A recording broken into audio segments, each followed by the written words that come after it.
Hi అండి, అందరూ బాగున్నారా? మీకోసం ఉల్లిపాయ పకోడీతో మీ ముందుకు వచ్చేసింది మీ విఆర్ ఫుడ్స్ గోదావరి. చేసుకుందాం వచ్చేయండి. ఇక్కడ నేను కొన్ని ఉల్లిపాయలు, పచ్చిమిర్చి, కొత్తిమీర, అల్లం, కరివేపాకు తీసుకున్నానండి. అన్నీ కూడా చిన్న ముక్కల కింద కట్ చేసుకున్నాను. అలాగే ఉల్లిపాయలు ఇలా చీరికల కింద చీరుకున్నానండి. వీటిని అన్నిటినీ కూడా ఒకసారి మిక్స్ చేసుకుని ఇప్పుడే ఉప్పు కూడా వేసేసుకుందామండి. రుచికి సరిపడగా సాల్ట్ వేసుకుందామండి.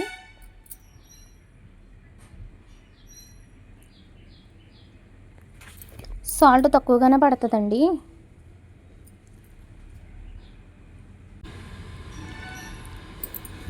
సాల్ట్ కూడా వేసేసుకుని ఇది మొత్తం ఒకసారి కలుపుకోవాలండి. బాగా ఇసుకతో కలుపుకోవాలండి. మీకు పకోడీలు టేస్టీగా రావాలి, క్రిస్పీగా రావాలి, అలాగే ఉల్లిపాయ ముక్కల కింద కనిపించాలి అంటే ఇక్కడేనండి ప్రాసెస్ మొత్తం కూడా. ఇవన్నీ కూడా కలిపేయాలండి. ఫస్ట్ శనగపిండి వేసేయకూడదు.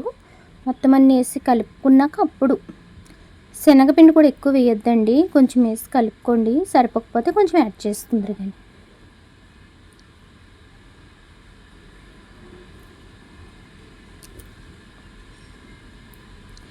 కొంచెం యాడ్ చేసుకుంటున్నానండి.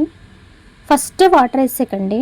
ఇలా కలుపుకున్నాక కొంచెం కొంచెం వాటర్ వేసుకోండి, ఎక్కువ వద్దు. నాకు తెలిసి చేయి తడుపుకుంటే సరిపోతుందండి. ఇది నేను కప్పు తీసుకుంటే సగం పిండి ఉండిపోయిందండి. ఇంకా అదిగోండి ఇలా ఉండాలి క్వాంటిటీ. ఉల్లిపాయల కింద కనిపించాలి. ఒక దీన్ని పక్కన పెట్టుకుందామండి. స్టవ్ వెలిగించి కళాయి పెట్టుకుని ఆయిల్ వేసుకున్నాం కదండి. ఇప్పుడు ఆయిల్ వీటెక్కాక పకోడీ వేసుకుందాం.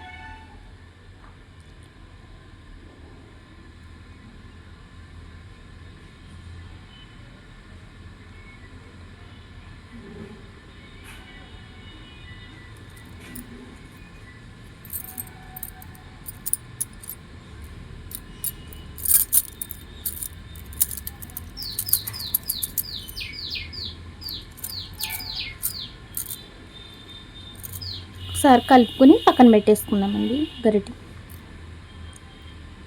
ఇవి వేగడానికి కొంచెం టైం పడుతుందండి. అదిగోండి, కానీ టేస్ట్ మాత్రం చాలా బాగుంటుందండి. ఒక ప్లేట్ తిందామనుకున్న వాళ్ళు 2-3 ప్లేట్లు లాగిచ్చేస్తారు.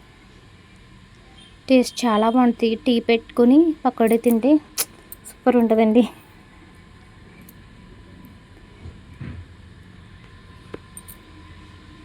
అల్లం, పచ్చిమిర్చి ఇవన్నీ వేసాం కదండి, కొత్తిమీర, వాటి టేస్ట్కి మొత్తం పిసికేటప్పుడే మొత్తం వాటి టేస్ట్ అంతా వస్తుందండి.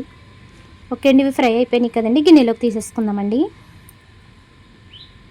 మొత్తం అన్నీ కూడా ఇలాగే వేసుకుని ఫ్రై చేసుకుని గిన్నెలోకి తీసేసుకోవాలండి. పకోడీ అయితే చాలా బాగుంటుందండి.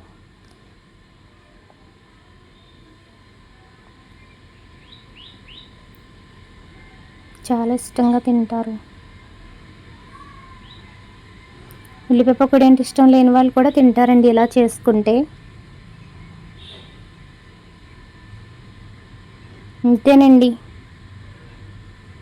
ఈ రెసిపీ కనుక మీకు నచ్చినట్లయితే లైక్ చేసి, షేర్ చేసి నా ఛానల్ సబ్స్క్రైబ్ చేసుకోండి. సబ్స్క్రైబ్ చేసుకుంటే నేను పెట్టిన ప్రతి వీడియో మీకు వస్తుందండి. ప్లీజ్ సపోర్ట్ మీ. ఒకసారి మీరు కూడా ట్రై చేయండి. Thank you for watching.